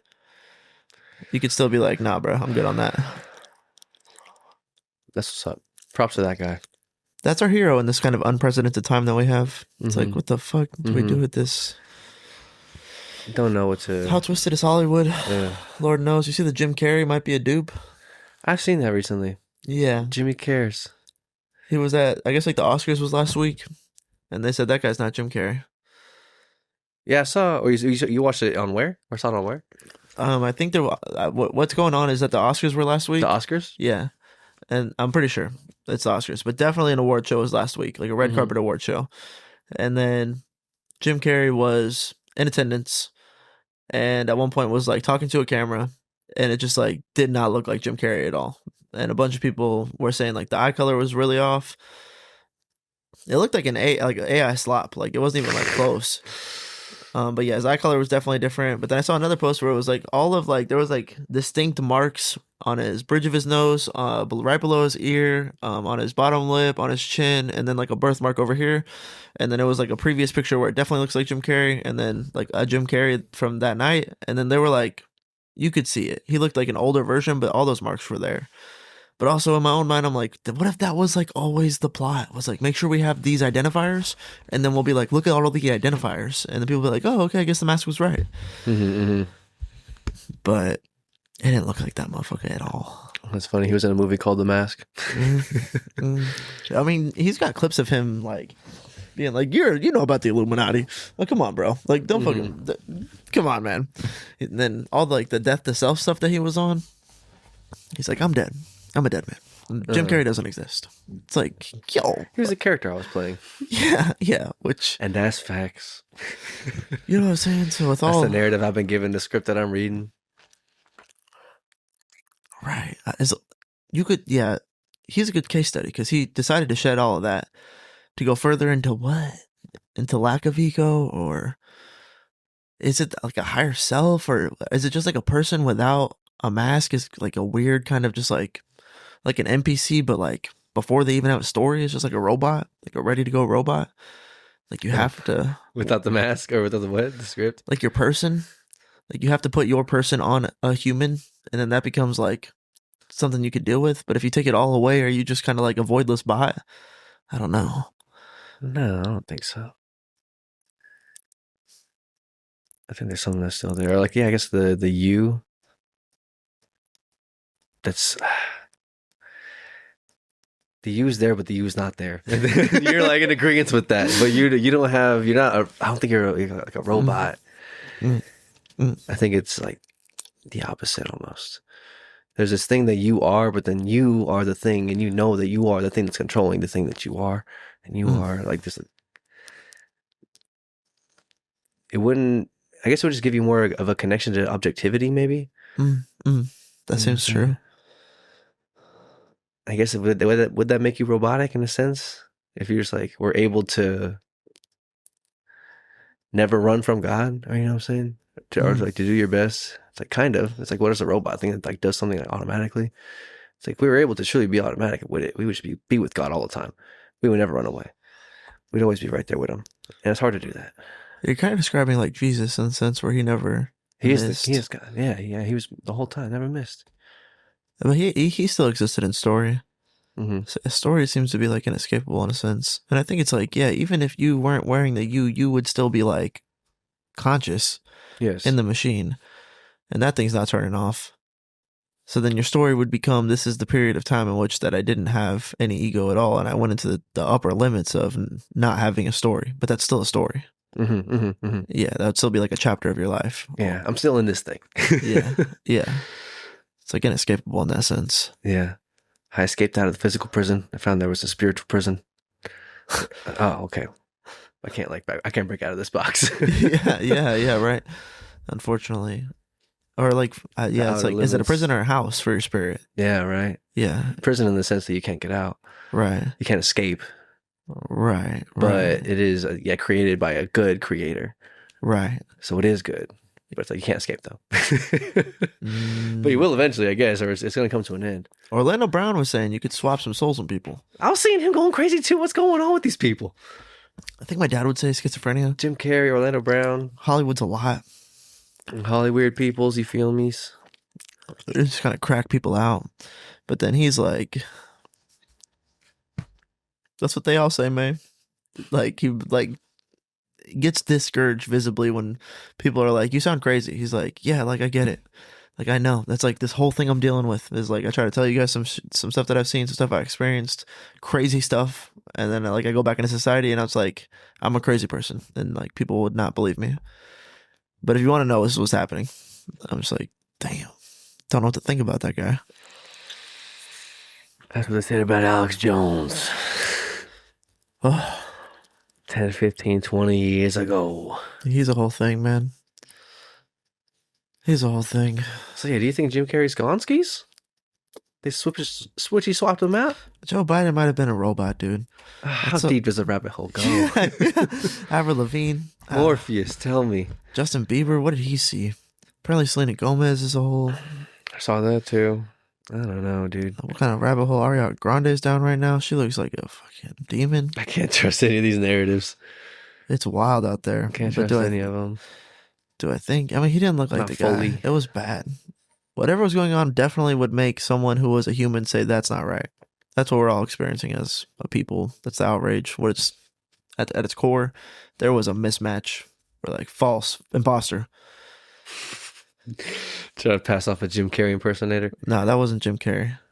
Or he wore colored contacts and aged poorly and got some surgery. Maybe that's what I'm supposed to believe. Potential. Maybe that's the truth. It's potential. That's what they're banking on. If it was in fact changed, that's what they're banking on. Like, yeah, they'll think that. They have to. What else are they gonna do? Storm the Capitol. Jokes. Yeah, don't do that. Jokes. Don't ever do that. Why would you do that? There's one time we're gonna have to. World War Z, bro. When the Mark of the Beast comes out, I mean, or we'll just be passive or whatever. You know what I'm saying? We'll just get crucified. It's fine. God knows. I don't know. God knows. I don't know. It's fine. But the story that I believed in, which is America, was that we wouldn't take that shit. No. We would like harbor the tea. What's it called? Boston Tea Party. Yeah, we would Boston Tea Party. Like I believe in that. We're supposed to. They said like they taxed tea bags like 2 cents, and this is what they did. Epstein files come out, no response. Nothing. It's like I'm not. That's kind of what we're jokingly pointing at, but on some level, I do think if they come for the guns, there's going to be some kind of call to pushback response. Whether or not you answer that call, Texas secedes. I could see that. I could secede that. It becomes its own country. Yeah, absolutely. I mean, I don't know if that'd be good for our story, but yeah, that's definitely. I believe in that we should be able to. Otherwise, it's like that's like how we're supposed to not be living in tyranny is that we always could secede and point guns. But it's like, You can meet me at the rim, dog. yeah, right now we're like, don't do that. You might get arrested just talking about that. They're gonna dox your house. It's like so we can't do that. So maybe we do live in tyranny. We can't even talk about it. That seems a little 1984. Yo, Hold on. come on, we're just joking here. Yeah, I don't know. I don't know if we live in a 1984 time. I don't know how deep that plot goes. I think the most common, the most sane thing I can think of is he was on some crazy shit. They're probably eating babies. And they're That's the most sane. That's the most sane thing you can say. Okay, yeah. go on. Oh, it gets the spiritual, Go on. the spiritual critiques get much deeper about the demons and stuff that might be inhabiting these people. But I think that they were eating babies, and I think that they were molesting kids. And I guess like in foreign countries, like having sex with a 14-year-old prostitute isn't as crazy. Frowned upon. Like the idea that they Illegal. were abducting kids from families and taking them to this island and strapping them down and raping them. Sorry, you can bleep me out. Sorry. This is real. But yeah, that idea is like so like gripping on your heart. It's like fuck. But then like other people view sleeping with a 14-year-old prostitute in Thailand, it's not the same level of like fuck. So then like you fuse those things got fused, I think, on some level with what was happening on Epstein Island. And that's what kind of like created the justification that put people in situations that they maybe weren't expected to be in, which brought out parts of them that they didn't know existed. And then Epstein abused that. And then probably into adrenochrome, like harvesting stem cells seems to be like part of the thing. I don't know. Those things he was a merchant of evil. It's like, also for conceptualization, it's like, how much more evil can you get? That's Pinche. I thought of Lord Baelish when you were talking about that. He was the one with the brothel, so like supplying the fixations and the needs. Yes. I think he was that character who always kind of wanted to like play this bigger role in what was the big systems of government and ruling and stuff like that, but played his level of influence that he could. And Lord Baelish came up. Epstein was up. He came up. Rich as fuck. Yeah. Yeah, planes and expensive houses everywhere. Yeah, he was rich for sure, connected for sure, in government influencing stuff. There's like the lady who's like talking at Congress, and she's like getting text messages and emails from like Jeffrey Epstein, and then she's like, and there's like videos of her like on her phone, and then you have like the messages. So he's like, say this, and then she like says this. It's like, that's crazy influence. That's Baelish shit, bro. Lord Baelish, Littlefinger. So yeah, I guess that's what I'm describing is like, I think that's the thing that you should wrap your mind around is there was a Lord Baelish figure legitimately, and he did like conceptually. Can you think of much more evil things you could make money off of? Like, I think if you were just thinking about like, how can I make evil money? It's like, it'd be hard to like find even another lane. You know what I'm saying? Yeah, right. I think once he found out like adrenochrome, it's like, I can convince kids that these babies will give you like black market items. You know what I'm saying? This would be a crazy black market item. If we could sell this, we'd make a fuck ton of money, charge so much for it. Build a market for it. Yeah, dog. Merchant of evil. Yeah. So, but then it's like, yeah, it's like, I think we should like identify that, accept that. And then also it's like, that's just like, he was one guy. I don't know if it's necessarily our whole society is like interwoven with these compromised people. You know what I'm saying? Because the Illuminati's compromising people and But there's controlling some of everything. those people are out of there. He wasn't doing it alone. Lord Baelishes exist. He ain't doing it alone. That's a problem. There's your meta problem. Like, I think that's Jordan Peterson. I think would be like, yeah, that's an abstraction you should pull from Epstein. What are you going to pull from that? It's like Lord Baelishes exist, and that's a problem you actually face. How do you deal with that in our society? Most of the time, you don't deal with it at all. Most of the time, you're just a blacksmith. Yeah. If you feel me, you're a cobbler. Yeah. You're chilling. Yeah. Doing cobbler stuff. Yeah. Facts. But yeah, we're giving too much attention to it. It's part of why I'm like, we should abstract it and put it down. It's like, definitely should spend more time thinking about Jesus than Epstein. Definitely, yeah. But there's definitely a need for justice that we want as people, or like, you know, there's something there. But yeah, ideally we need to let it breathe, you know, let it breathe. The algorithm will get you, boy. I bet there's some people who's like, that's like all they're doing right now, you know, for the next however long and for however long already. I would say at least 8 nights I spent 3+ hours in the algorithm on it. at night. Damn. So yeah, you know what I'm saying? It's like 24 hours. Borderline expert. just with all the, but it's just like I've seen all the popular videos that people are posting. So like I can just tell you what is popular on Instagram. But are they right about anything? Like maybe not, you know what I'm saying? And how many times does a file go viral and like people will post like the receipt, like the actual link for the actual file, you can go look. Sometimes you're just reading something that's like AI generated. You know what I'm saying? You're like believing it, you're putting a bunch of stock into it. Yeah, that's like not cool. Gotta check the comments. That's just the devil fucking with you, dog. Yeah, that's the narrative. It's whoever's controlling the narrative and trying to influence the thought culture. Yeah. So we gotta throw some misinformation out there. AI's a weapon, dog. AI's a weapon, dog. I'm a blacksmith. I'm a cobbler. I'm like fucking cobblestones, bro. That's all. It's much better to orient yourself back into that than it's just so hard because it's so in your face. It's like we're at a spiritual war. It's like yes, you're a blacksmith. Like, can someone do something about this? Can someone do something about this? Like I got a life to live, man. I guess that is part of it, right? If someone did something about it, we could like forget about it a little bit. It's like okay, that's being handled. All right, cool.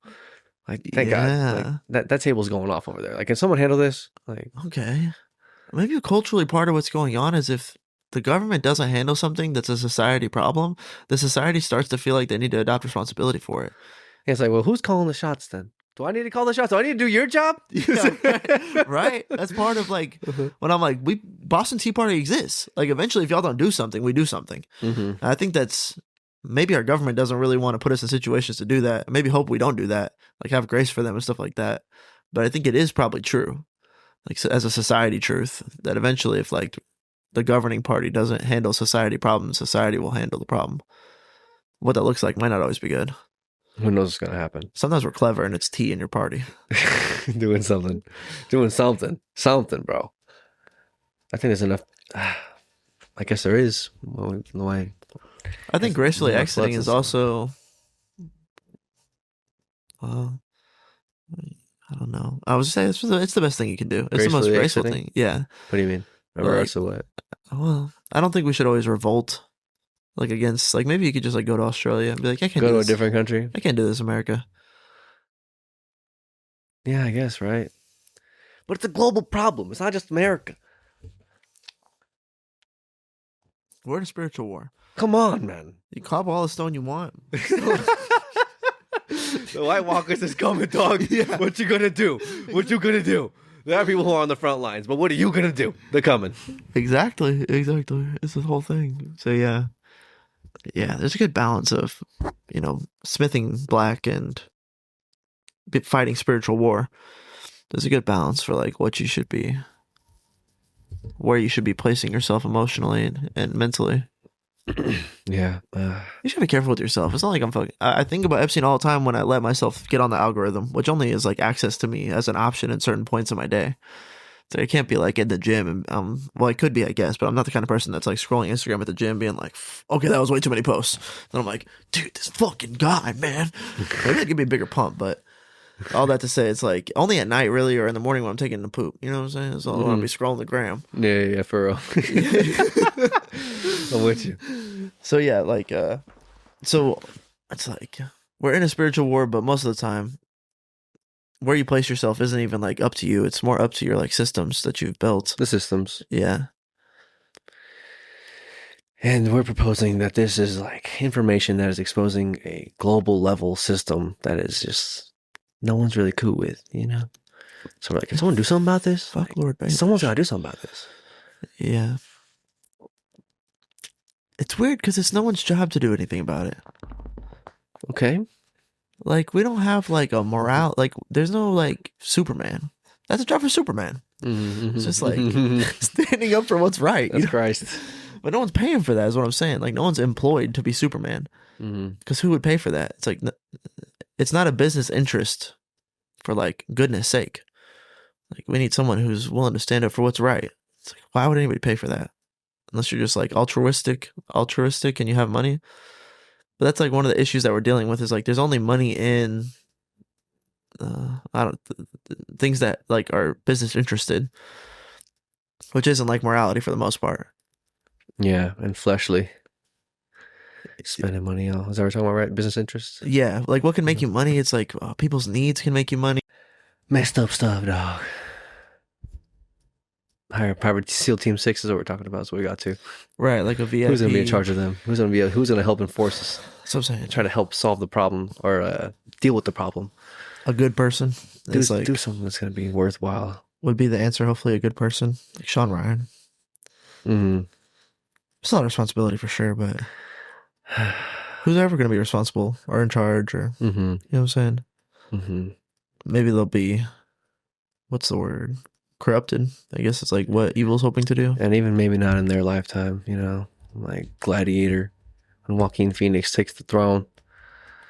It's like the idea of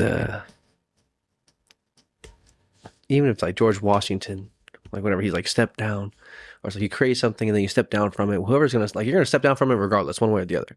Either you're gonna like step down or you're gonna die, and then it's gonna be passed on the control of the narrative, the presidency of the whatever, like the head position.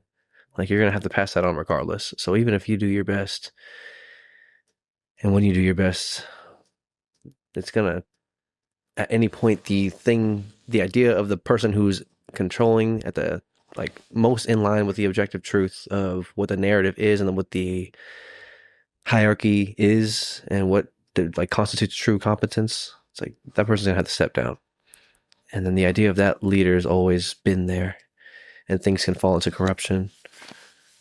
Always. But if you can rock it out solid. You could be a solid person. You could be a legit judge or whatever, you know. Yeah, true. Could be a solid person. That's what I'm saying. Is like somebody's going to be put in charge, and then you're hoping it's a good person, and that's some people that should be your story. That's the story. You know what I'm saying? But yeah, people end up being antagonists. Or well, I guess if you're watching a movie, it's like there's bad guys. You know, it's not so like cut and dry in real life. No, yeah, 100%. That's what makes characters have more depth and have more of a relatability to them. And sometimes, because yeah, we're all just people, man. We don't know what we're doing, man. Yeah, I think there's like a pretty clear cut of like being the person that you think you should be, and then like falling short of that. I think you can like feel that, you know, that's discernible. So then there's like decisions that are like the person you want to be. I guess like, yeah, that's what you're saying. It's like sometimes people, the person that they want to be is like a bad thing.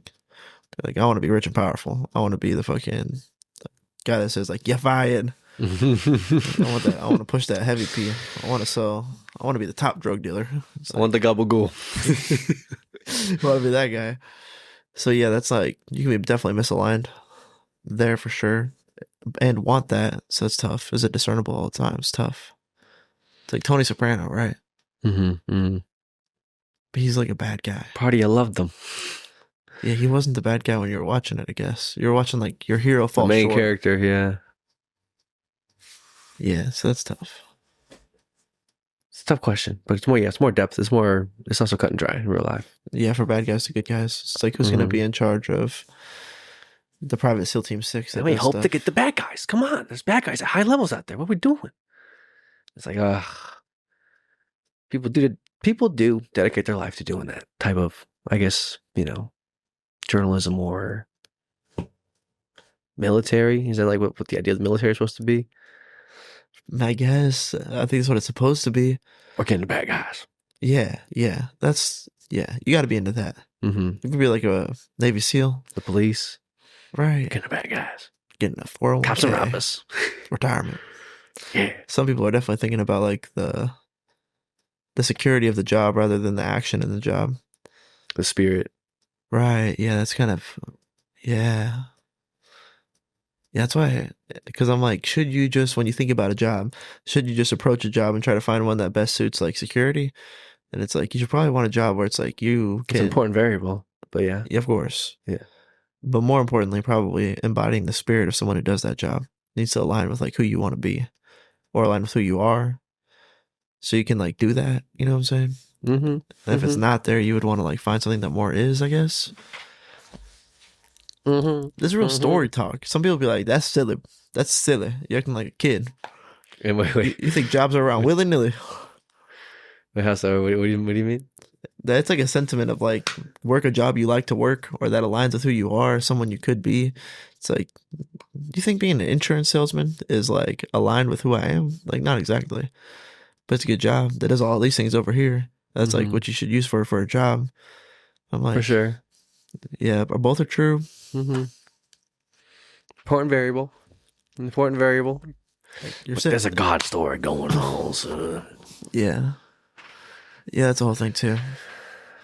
Yeah, maybe in some people's stories, their job isn't as critical to their story as other people when it's more like a profession or someone who becomes like a lawyer. It's like your job's very like interwoven into your story at that point.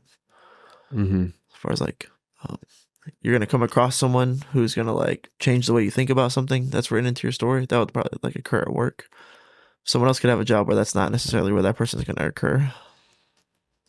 That's a lot of story talk. It's some story talk.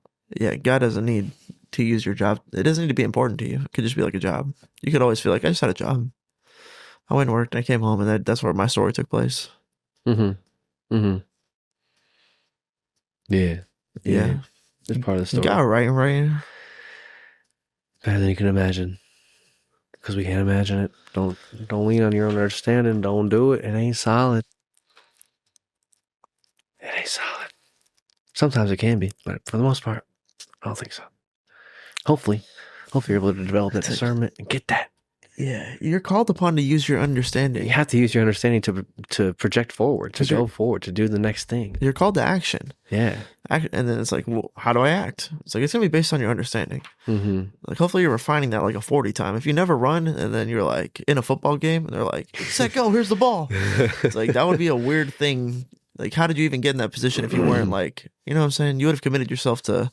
So I think that's kind of like all this thing too, is like you're committing yourself to your understanding on like a subconscious level. Like, you're trying to have a good understanding so you can like do well in life. And then it's like, fuck, I'm trying to do all that, and I got called to action. It's like, hopefully it's like you've been using your understanding. Like, you've been using your judgment. Yeah. You're living in the result of your understanding and your judgment. Yes. Yeah. And your convictions. And your convictions to act with those. Yes. And to try to figure out what's going on, what's working. Yes. What kind of work should be working for real? What feels the most worth it? What makes me like emotionally overwhelmed? They can't be crying all the time, but like the idea of that, it's like we can get there sometimes. You can have those 99 days. I'm just like, man, this is beautiful. It's a beautiful day. Man. Yeah, I don't know if we're generating those, if they're just coming. You got to hold it on till you get to those days. If it's like a frequency alignment thing. I don't know. I might never know. And it doesn't matter. It's like, all we have is this square. I'm just a blacksmith, dog. There's days I make good swords, and that feels good. And I feel like that's probably the path to having better days. It's making better swords. I might be wrong. That's what I got for you. That's what I boiled it down to. I think it's worth it to make better swords. Yep. For sure. For sure. It's gonna take all you got. But what else are you doing? What else are you doing here? What else is worth doing here? You're doing something. Yeah. And at some point, it's like, I don't know, man. It gets weird. Be thinking about what makes your judgment worthy. It's like, I don't know, not me. You know what I'm saying? It's like, I'm just having understanding and judgment. And I'm just like doing that and execute. And then things come up where I'm like, my judgment's heavy right now. Or like, my discernment is like important. And I'm like, how do I know that I'm not like influenced under my own biases? It's like, how do you know? It is your judgment. It is your bias. Yeah. So how do you know it's like aligned with truth or like objectiveness? Right. Yeah. Openness. You gotta have that openness. Yeah. But that's because like, that's true. That's a good. That is the question. Yeah. But then the story like demands action, and you're like, we should do this. Yeah, I think that's something that's like biblical in nature on some level. It's like proper judgment, being aligned with objectiveness as much as you could possibly do, like bearing a true witness can put you in positions where your true witness matters a lot, or like you miss the times that I had less pull. It's like you get like more pull, and that's like that becomes a whole thing in and of itself. I think that's how you end up becoming like a CEO of a company one day. There's some gravity and weight to words, to the truth. Yeah, it's like, ooh, they be talking. talking. Jordan Peterson, he be talking. Yeah, bro. It's like, oh, you can feel it in your chest. Yeah, he this thing I'm floating, this idea, this question, this misunderstanding, just hearing him talk, I'm like, oh, oh well. Then there's that, you know what I'm saying? Mm-hmm. Like, he knows, he fucking knows. And you're like, oh, that's true. Like, arrow, bing, bullet, feel it, it's true. Mm-hmm. Like, that exists in us too. Yeah, everyone has that. Yeah. It's just hard to like, is it pressure sometimes makes us go there? Like, Mom, you've been lying to me your whole life. It's like, whoa, where's this truth coming from? You just shot everyone in the chest with an arrow and we know it's true. Mm. Yeah. It's the authentic, I guess, an authentic expression of objective reality. It's like, this is what's happening, and it's not me that's saying this. This is just like what's happening, and what's happening is coming out of me. It's like, we live in a hierarchy. If you surrender, you roll over, bare your throat, and we will be deciding at that moment if we keep you. Yeah, dude.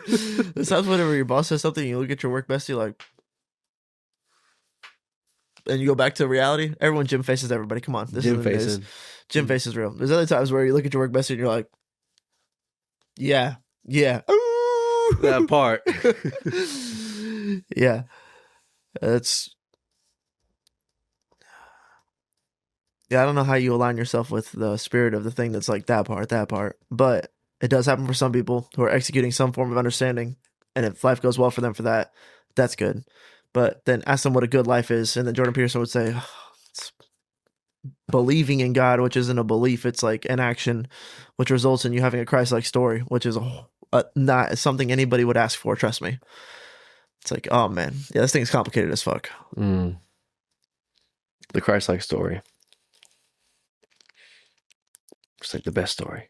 Yeah, for sure. I mean, yeah, as much as Jordan Peterson's like expresses trepidation, there's like nothing else more worthy, you know?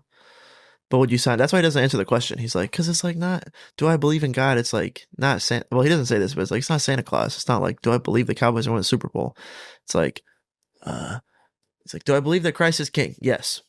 Do I believe that a Christ-like way to act is the best way that you could act? Yes. So does that mean I believe in God? It's like, yes, but that also means I have to like live out the story of Christ, and that's like, I'm not Christ. It's like suffering and dying on the cross is like it's like not horrible, but like impossibly difficult and painful. Mm-hmm. It's like, so yes, like I believe in God, but it's also just like a lot to say, bro. It's like we're not even talking about what you think we're talking about. We could just say things, William Williams, Willie Nelson, Willie Neely. Just throwing things around with words. Yeah. But I still wear the cross. It's like, yes, Jordan Peterson, but yes. Mm-hmm. Yeah, Mm-hmm. so. That's it. It's that part. He's the boy, man. Hopefully he's coming back soon. Haven't heard a podcast from him in so long. It makes you sad. I heard a different podcast where that guest on that podcast said that they were talking to Jordan Peterson and he was like doing better. Well, he's like, I don't know if I can like say that or if it's like his better is what I'm saying better is, but from what I gathered, he's like doing better. By self-definition, that's good at least. Yeah, for sure. Take it. On some level, felt like he had come around a corner, was kind of like where this guy was like, I don't know if I can say he's like around the corner, but I feel like he's around the corner. It's like, nice. He's in the depths. Nice. Get my man off of death's door. Yeah, bro. He's down. They don't want to revive. But dude, whatever you got to do to keep, just keep doing you, man. Like that guy he's like a Job, or I'm just, A who? like a Job, like whatever the story is that his thing is playing out. I'm just like, keep doing what you're doing, man. That story is rich and great, and it's a model. Yeah, whoever's writing the behavior and dialogue of your main character, keep paying that man. Yeah, this show's great. yeah. That's the thing I'm trying to communicate. Like, like the story of you is Job. Like, if you just keep doing whatever it is you're called, or whatever the hell is animating you, I don't know. It's awesome. It's awesome. Don't give up and don't die if it's not time to die. Yeah, your authentic expression is resulting in a dope movie. I love it. I love your show. The show of Jordan Peterson is having his content out there consumably. You hop into it whenever I want. I was like, yes, that is awesome. That's dope. It's so medical. It's dope. It's like a thing that he did in his own story, and then you're like, while you're watching the story, you're like, oh, and he's got extra. Yeah. You can go watch his YouTube too. Yeah, this guy's the best. Like seeing Breaking Bad or a great show, you're like, yes, I can come back to the show. But then it's better with a person because it's new, or it's rejuvenated every moment.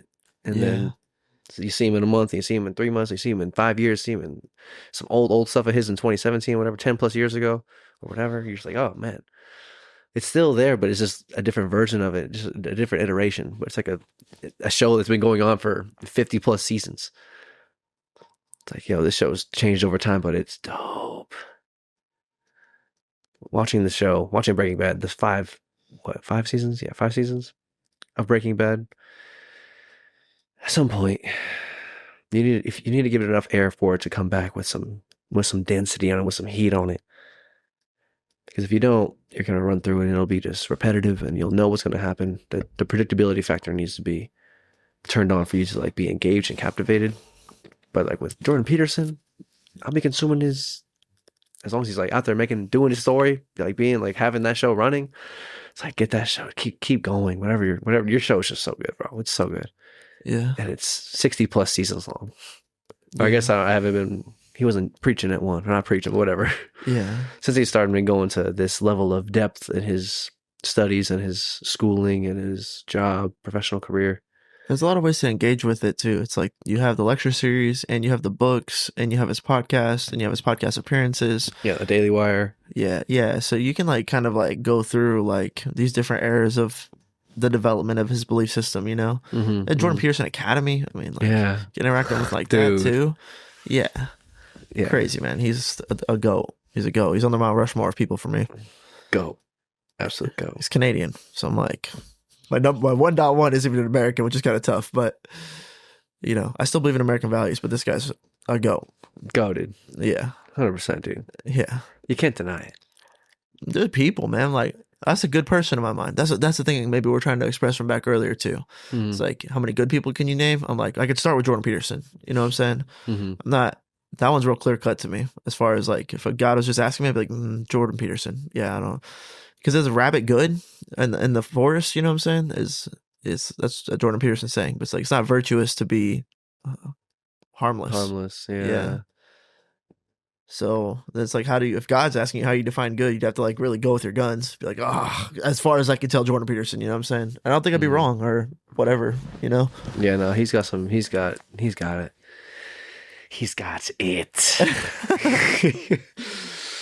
Yeah, he led me to the Jesus path, like just more practically. Just like what he was saying made sense, dog. It just makes sense, dog. It's like this is just it. Like even when, and then like now I'm on. He like pushed me in that direction. Part of having the psychedelic experiences may open that direction up for you. Then he pushed me further into it. Now on my own journey in that direction, like finding and being more connected to church and like to the idea of Christ in the Bible. I'm just like, okay, now this is what he's talking about, even if he won't, or he's literally talking about the Bible and stuff. But even like whenever he's talking about Pinocchio or breaking down other stories or personalities and whatever, he's like breaking it down to that, like just like a truth. It's just truth. Yeah. And I'm coming into a viewing of that truth with the Christianity lens over it. But I'm just like, I think this is the right one. Like, you know what I'm saying? Of all the things that happen, all the potential realities we could believe in, to filter our objective view of truth. I guess there's an argument from atheists or like agnostics. Like you can have that view of truth without like the religious affiliation with it, which I guess is true to a degree. But it's like, I think because of that, I also think that Jesus is even if you, whatever you want to call, like by definition, being Christ-like is like embodying the best possible sacrifice at the moment. And people, you say different phrases and define the best possible sacrifice for the moment through different words, but it is being Christ-like. That's what is like I think it's what we're talking about here. It's what pointing at. It's like that broad. Yes. If you don't believe and want to say you believe in like Jesus, no, I'm with you. You know what I'm saying? Because acting Christ-like would be the things that you would go to church to learn would create the behavior that would lead you to act Christ-like. But I also think that it's also just like being the best person you can be. Mm-hmm. So there are people who don't engage with Christianity as a religion, but are inclined to be the best person they can be, which involves like self-sacrifice for their friends, discipline, and those things would be like transformative, and they would go through the things that you would be going through in church or in your walk with Christ. And they wouldn't have this Christ-like figure to like look up to or to thank or to model the behavior. Mm-hmm. But could they still be like the best version of themselves? Like, on that journey, it's probably far and few between without having like, I think maybe that's what religion's intention is, to like create education about it. Mm-hmm. Like, this is what it would look like. No, this is better than this. Like, when it comes down to it, like, this story is expressing this thing. So even when you're your best person, you might get to this point where it's like, curse God and die. Mm. But we actually have a story about that, and it says like, no, things will be returned into you. You can believe in that. This is how you should act. You could have faith in that. Mm-hmm. And so, because the question is like, if someone doesn't encounter Christianity, can they encounter Jesus if they never have the religion around him? And I think that my answer is no, yes. But it's just very hard to try to be the best person you could possibly be Mm-hmm. without any kind of like structure or support. Mm-hmm. Mm-hmm. Yeah. That's probably in the when they talk about 1 in 100.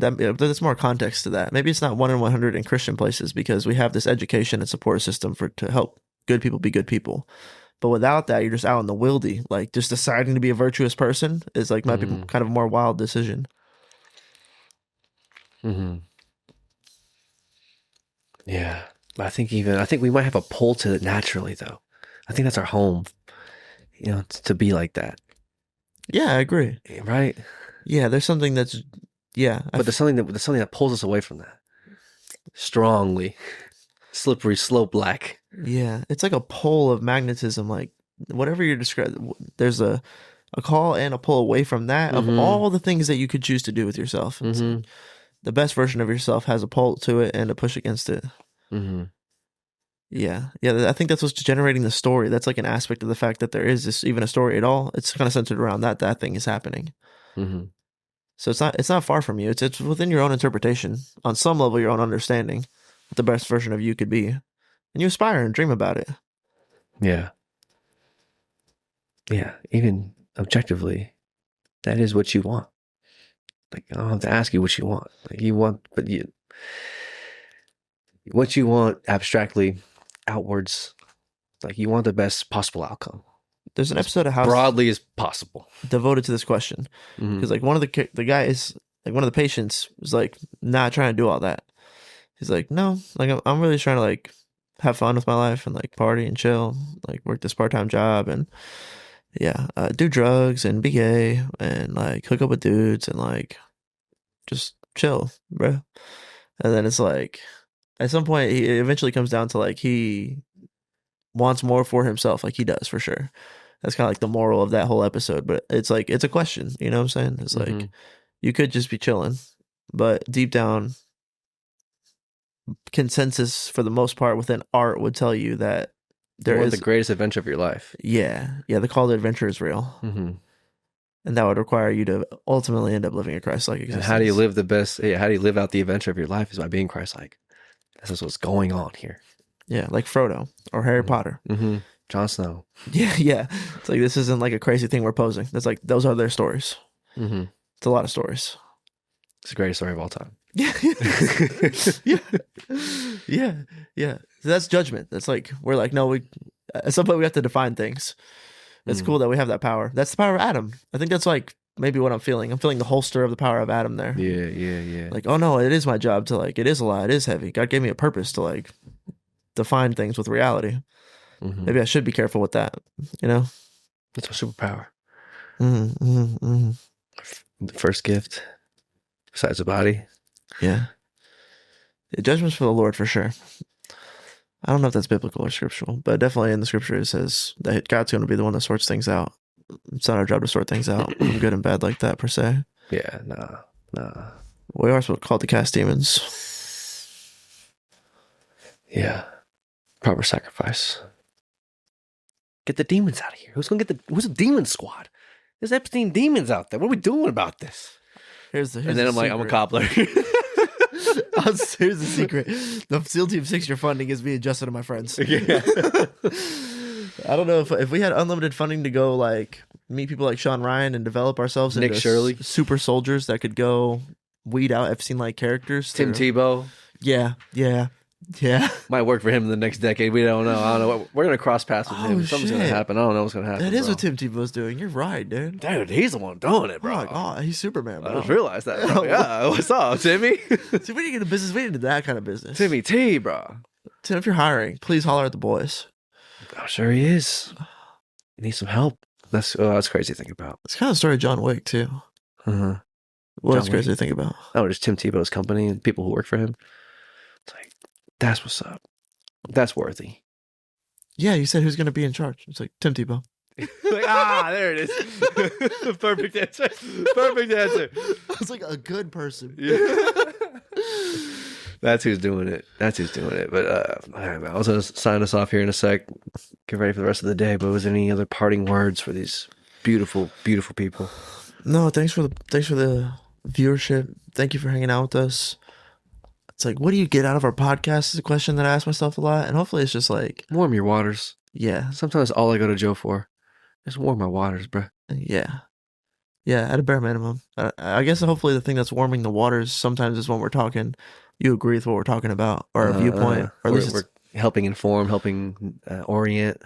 Maybe even just like listening to someone's expression of how they view things is interesting. Mm-hmm. Even if you're not like always agreeing with us, that's cool too. Like this is just like my perspective, you know? Not for sure. Yeah. We're just trying to express authentic ideas, trying to warm the waters. And I think whenever we're talking about current events or sports or whatever it is, I think whenever we bring it to the foundation of like some of the behind the curtain stuff, I think some people might be like, yeah, like when Jordan Peterson's be talking about that behind the curtain stuff with Pinocchio and Harry Potter and all those stories he's talking about. It's like, yeah.